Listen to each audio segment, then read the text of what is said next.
નમસ્કાર, આપનું હાર્દિક સ્વાગત છે એજ્યુકેશન ગુજરાત ચેનલમાં. આજે આપણે ધોરણ 6ના ગુજરાતી વિષયનો 16મો પાઠ શેરીએ આવે સાદ આ નવા કોર્સના સ્વાધ્યાય પોથીનું સોલ્યુશન વિડીયો માધ્યમ શીખવાનું છે. ચેનલ પર નવા હોય ચેનલ સબસ્ક્રાઈબ કરો, વિડીયો કમેન્ટ લાઈક કરજો.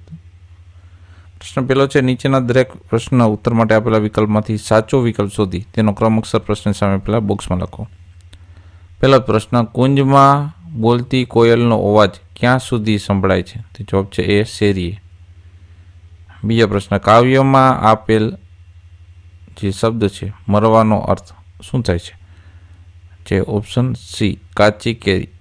ત્રીજું, કાવ્યમાં આવેલ શબ્દ અંકોરનો અર્થ શું થાય છે? તો છે અંકુર એટલે કે ફણગો. ઓપ્શન ડી છે જવાબ એનો.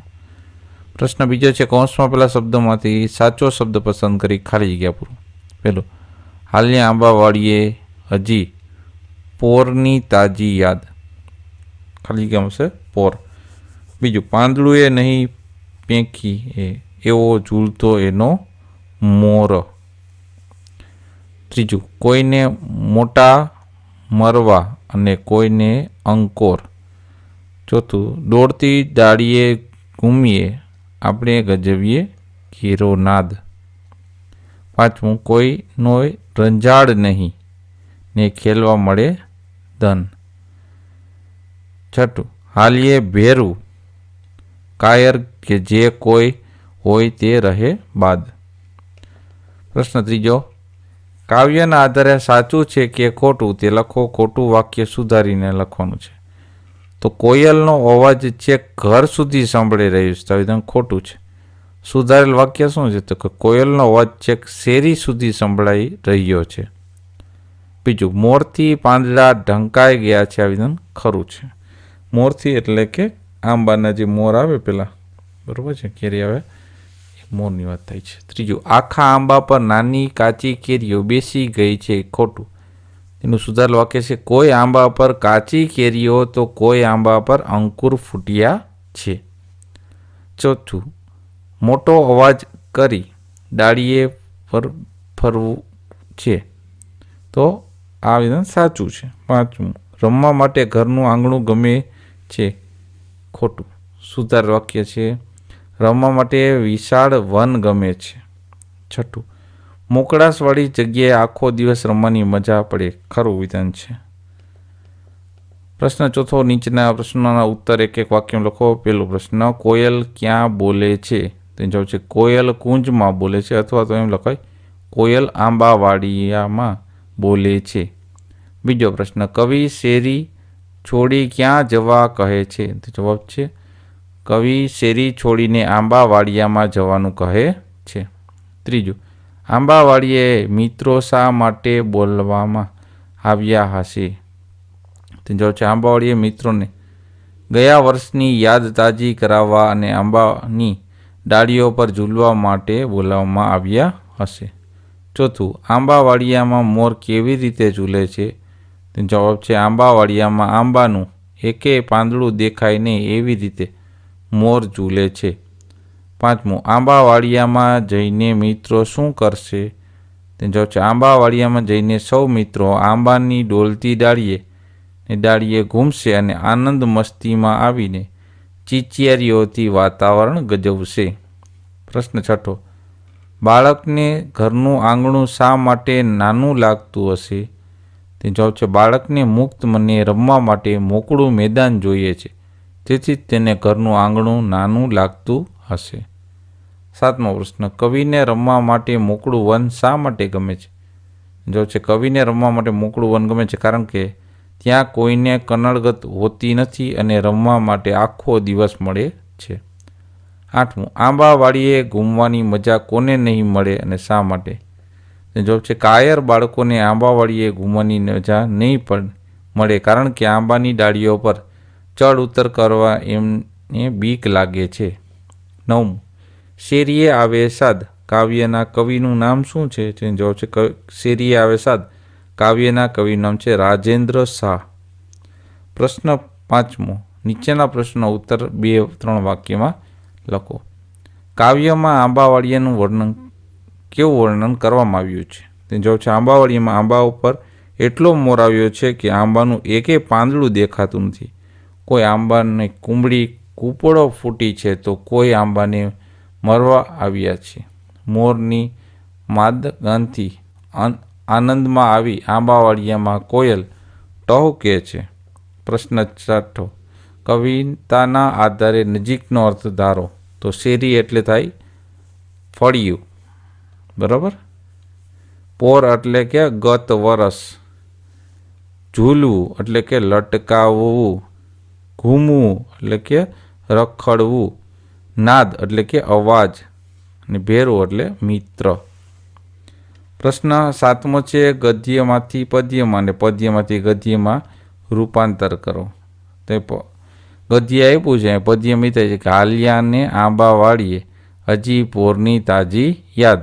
એ રીતના જો પદ્ય આપ્યું તો એનું ગદ્ય અહીં થાય છે કે કોઈ આંબા પર કાચી ગઈ છે તો કોઈ આંબાને કૂપળો ફૂટી છે. એ જ રીતના સામે સામે લખેલા છે, તમે લખી લેજો વચ્ચે પોઝ કરીને, બરાબર. ત્યારબાદ હવે જોઈએ આપણે નેક્સ્ટ પ્રશ્ન નંબર 8. તો કે ઘાટા અક્ષરના શબ્દ માટે કાવ્યમાં વપરાયેલ શબ્દ લખો. તો એ ઘાટો અક્ષર છે ને નીચે લાઇનિંગ કરી છે, બરાબર. કોયલનો અવાજ. તો અવાજ અહીંયા શું અર્થમાં વાપર્યો છે? અવાજની જગ્યાએ વાપર્યો છે સાદ. શેરી સુધી સંભળાઈ રહ્યો છે. બીજું, એટલો મોર ઝૂલી રહ્યો છે કે પાંદડું જોઈ એટલે અહીંયા વાપર્યું છે ને પેંખી શકાતું નથી. ત્રીજું, અહીંયા જંગલનો અર્થ લીધો છે વન. વનની ખુલ્લી જગ્યામાં આખો દિવસ રમવાની મજા પડે. ત્રીજું, આખો દિવસને કીધું છે દન, રમવા મળશે. પાંચમું, બીકણનું થશે કાયર મિત્ર રમવા આવશે નહીં. છઠ્ઠું, જે મિત્રને ડર લાગતો હોય તે બાકાતને બાદ કીધું છે, બાદ રહેશે. પ્રશ્ન 9, કવિતામાં ન આવતા હોય તેવા શબ્દ કે શબ્દ જૂથ પર છેકો મારવાનો છે.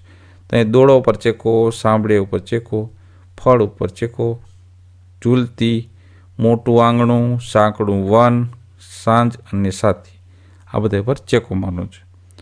પ્રશ્ન 10, આપેલ કવિતા પરથી પ્રશ્નના ઉત્તર આપો. પહેલો પ્રશ્ન, આ કવિતામાં કઈ ઋતુની વાત કરવામાં આવી છે? તે જવાબ છે આ કવિતામાં ઉનાળાની વાત કરવામાં આવી છે. બીજું, કવિતા અનુસાર ધરતી અને આકાશની સ્થિતિ કેવી હશે? તે જવાબ છે કવિતા અનુસાર ધરતી ગરમીથી ધકેલી અને આકાશ તપેલું એટલે કે ગરમ હશે. ત્રીજું, નીચેના શબ્દ શું મોટે એક શબ્દ કાવ્યમાં લખવાનો છે. ઉનાળાના ગરમ પવનનો ઝપાટો એને કહેવાય લૂ. ચોથું, ગાડામાં બેસીને બાળકોને શાની મજા આવતી હતી? તે જવાબ છે ગાડામાં બેસીને બાળકોને ગાડાના દોડવાથી ઘૂઘરાનો અવાજ અને દોડતા બળદના શિંગડા દોડતા જોવાની મજા આવતી હતી. પાંચમું, પવન શબ્દનો સમાનાર્થી શબ્દ કાવ્યમાં શોધીને લખો. તો પવનનો સમાનાર્થી શબ્દ છે વાહ. છઠ્ઠું, વાયરા વનવગડામાં વાતા એટલે પવન જંગલમાં ફૂંકાતો હતો. પ્રશ્ન 11, નીચેના શબ્દોની જોડણી શોધીને લખો. કે આંબા વાળિયું, તાજી, ઝૂલતો, આંગણું અને રંજાડ. પ્રશ્ન 12, નીચેના શબ્દોના બે સમાનાર્થી સમાન અર્થવાળા શબ્દ લખો. તો સાદનું થશે બૂમ અથવા અવાજ, યાદનું થશે સ્મરણ અથવા સ્મૃતિ, પાંદડાનું થશે પાન અથવા પર્ણ, મોકળું થશે ખુલ્લું અથવા વિશાળ, વનનું થશે જંગલ અથવા અરણ્ય, ભેરું થશે સાથી અથવા મિત્ર. પ્રશ્ન 13, નીચેના શબ્દોના વિરુદ્ધાર્થી શબ્દ લખો.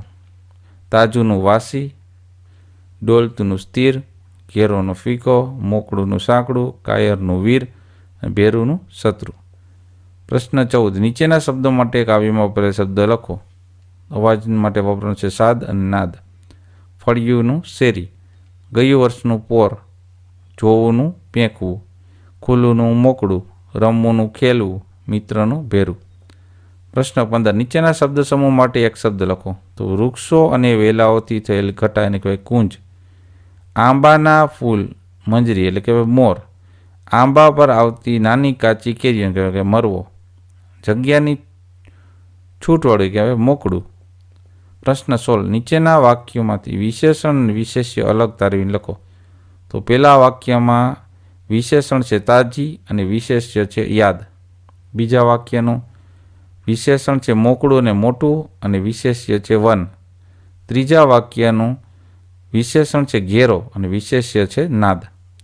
પ્રશ્ન 17 નીચેના શબ્દોનો શબ્દકોશના ક્રમમાં ગોઠવો. તો પહેલામાં આવશે પાંદડું, પેંકવું, પોર ને વન.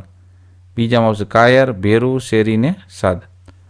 તો આ હતા આપણે આ પાઠના સ્વાધ્યાય પોથીના સોલ્યુશન. જોતા રહો એજ્યુકેશન ગુજરાતી ચેનલ, શીખતા રહો. થેન્ક યુ, આભાર.